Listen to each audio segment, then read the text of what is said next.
In the remote forests of Washington state, a young man tracks and kills a deer. Children of various ages, smeared with black soot, emerge from the forest accompanied by their father, Ben Cash, who announces, "Today the boy is dead, and in his place is a man." He then feeds the hunter the liver of the freshly killed animal. The children look proudly at their brother and then joyfully splash in the clear waters of a forest stream, washing off their camouflage. Later, they carry the animal's carcass to their home, nestled deep in the forest. Nearby, there's a greenhouse and outbuildings for storage, with a garden surrounding them. Inside, everything is tidy and organized, with each forest home resident diligently performing their tasks. Later, they gather in a clearing where, after meditation, the father teaches the children self-defense techniques. You kill her. Yeah, thank you. Let's try that. In the evening, the family gathers around a campfire where the children read world classics and scientific literature. The father questions each child about the material, helping them understand everything from advanced mathematics to literary styles, and gives them assignments for the next day. Then he takes out a guitar. Everyone brings their instrument, and soon an improvised melody plays by the campfire, under which the children dance. In the morning, the family goes for their mandatory run along forest trails. Everything seems to follow a well-established routine. Later, the father and his eldest son, Bo, return from a trip to the nearest town for supplies. Unexpectedly, the younger children ask, "Why does Mommy have to be gone so long?" She hasn't been gone very long. It turns out their mother is in a hospital, and the father is going to find out when she can return home.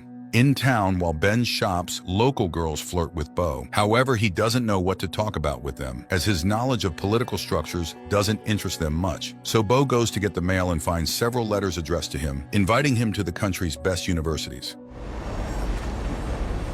Meanwhile, Ben reaches his sister, who informs him that his wife Leslie has taken her own life. Returning home, he sits under a forest waterfall for a long time before coming out to the children to announce the tragic news. Last night, Mommy killed herself. While everyone weeps, Ben's middle son, Relian, grabs a knife and tries to attack his father, but then directs his blows at a tree, venting his anger. Later, Ben reads his wife's found will, amazed by it. But morning comes, and the family again runs along the forest trail and exercises in the clearing. Suddenly, Relian asks, "Dad, when's Mom's funeral?" Ben returns to town and contacts his wife's parents, who blame everything on their former son-in-law, even though they chose this life together. When Leslie got sick, her parents found and paid for the clinic, but nothing helped. I found her will. You are not welcome here. I will have you arrested. However, Leslie's mother informs him that the burial will take place in 5 days. Later, the family discusses what happened. The children understand their grandparents' anger, but cannot allow their mother's will to be disregarded. However, the threat of their father being arrested and them being sent to an orphanage scares them. At night, Ben hears his wife's voice. What we're doing out here is so incredible. I love you so much. In the morning, Ben finds all 6 children ready in the yard, wanting to see their mother one last time. He strongly opposes the trip, but the children insist. Dad, give us the mission. Mission! Rescue Mom! But Ben reminds them of the upcoming training. Struggling, Relian falls off the cliff and injures his arm, but the father reminds him, No one will magically appear and save you in the end. The children persistently conquer the difficult peak as it starts to rain. Later, they rest at the base of the cliff. On the way home, the father suddenly stops the bus and admits that they cannot go to their mother's funeral because they cannot argue with her relatives. But suddenly, Ben stops his speech and turns on the music. They set off into the big world in their converted bus. Along the way, Ben gives the children a unique tour, showing them America's sights. Attention all campers, this is your captain speaking. Later, Ben orders them to search for any game for dinner. Everyone keep their eyes peeled for deer. Finding nothing suitable, the family stops for the night. In the morning, they arrive at a bank, and while Ben withdraws money, the children look around in surprise. What's wrong with everyone? Are they sick? Convincing the children that laughing at people is wrong, Ben tells them to return to the bus. Soon, a police officer stops them and asks for documents. Checking the license, he inquires, "No school today." and goes to inspect the bus. The situation is saved by Bo, who starts reading religious texts and says they are homeschooled. The children sing hymns and the officer hurries away. The bus continues on, but soon they stop to hunt for food. However, the children cannot shoot at domestic animals. The bus drives on. Suddenly, the children start crying, remembering their mother. The girls speak to each other in Esperanto, which angers their father. No Esperanto. I'm not joking. The children start communicating in world languages. Soon, Ben has to stop at a cafe, but the menu confuses him. Cola. Poison water. Realizing there is no proper food here, Ben orders the children to leave. He goes to a supermarket and fills the cart with groceries. Suddenly, he grabs his chest and falls to the floor. While concerned shoppers try to help him, the children steal the groceries. Ben regains consciousness and leaves the store. Driving a bit further, the father reviews their actions, and the children analyze the mistakes made during the theft in detail. Finally, Ben presents a stolen cake, as today is the birthday of scientist Chomsky. Uncle, no, it's the day of your birth. After the treat, the father gives all the children useful gifts: a bow, knives, a book on sex education, and arrows. But this angers Relian. Why can't we celebrate Christmas like the rest of the entire world? The father doesn't understand why a mythical elf is more useful than a thinker and humanist. He offers his son to share his thoughts and convince him of the correctness of his reasoning. But the boy leaves. The family moves on. Soon they reach Ben's sister Harper's house. The woman is happy to see all her nephews, but their questions surprise her. How did you kill those chickens? With an axe or a knife?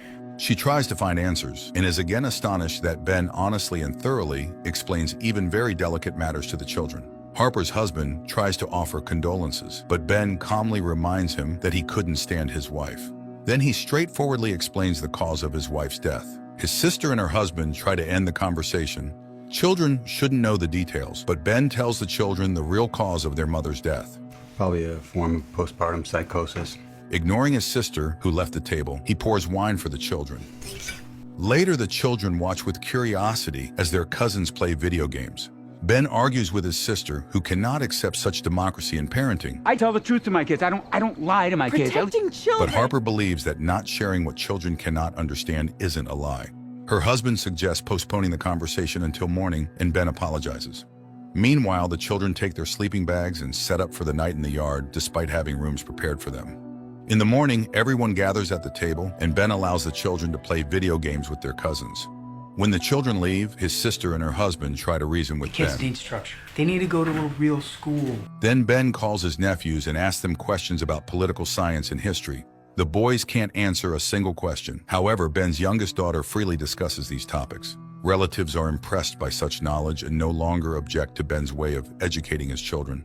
The family moves on. They soon stop to rest at a campground where Bo meets a girl. She is surprised by his unusual name, and he explains that his parents made it up. I'm Claire. Bodevan. Our names are unique. There's only one of us in the whole world. In the evening, they continue their acquaintance. The girl is surprised that Bo doesn't know modern pop music, but loves Bach and cello suites. He lies that they recently lived in Paris and is amazed at her ignorance. He avoids questions about his mother, and after kissing the girl for the first time, declares his intention to marry her to her mother. I am ready for you, if you will have me. Will you be my wife? The mother leads the girl back to the trailer. In the morning, the bus pulls out of the parking lot and Bo waves to the girl and her mother. That day, they reach the church where Leslie's farewell ceremony is held. Relatives and friends mourn the woman when a group in bright clothes enters the church, stunning everyone. The preacher tells about Leslie, and when he mentions her husband, Ben takes the floor and reads his wife's will.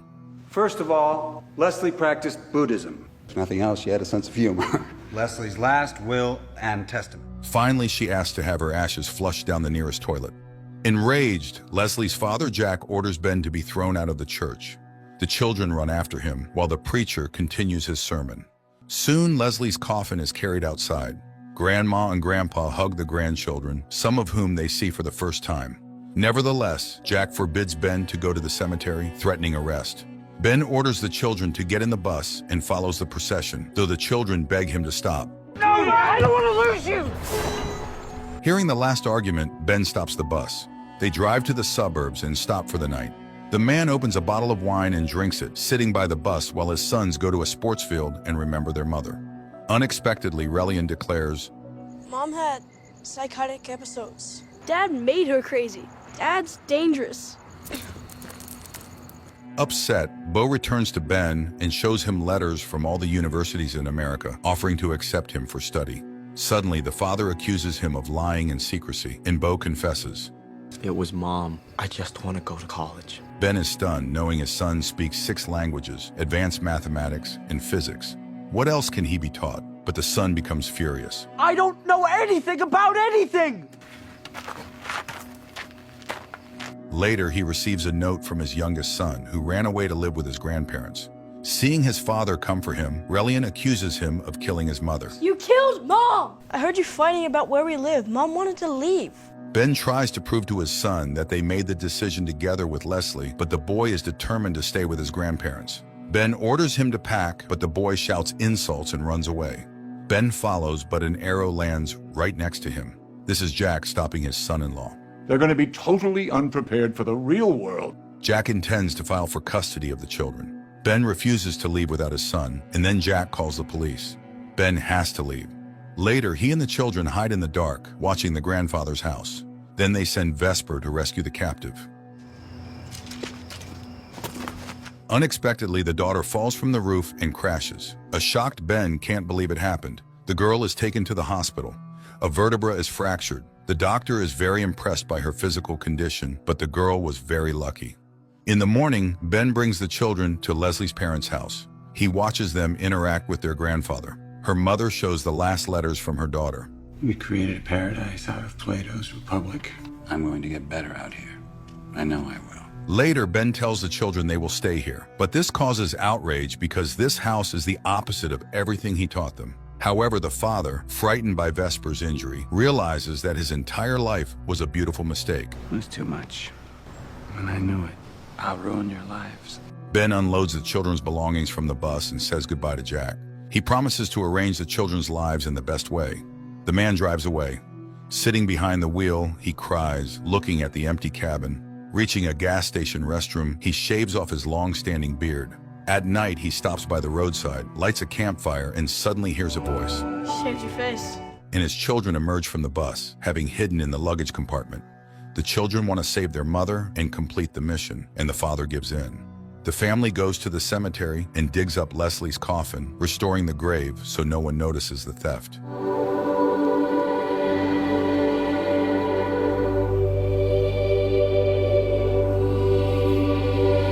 Later, Bo shaves his hair and beard, earning his father's approving smile. Soon the family takes Leslie's coffin to the seaside, where the children build a funeral pyre for her, and after saying their goodbyes, light it under their mother's favorite song. Everyone sings and dances, fulfilling her last wish.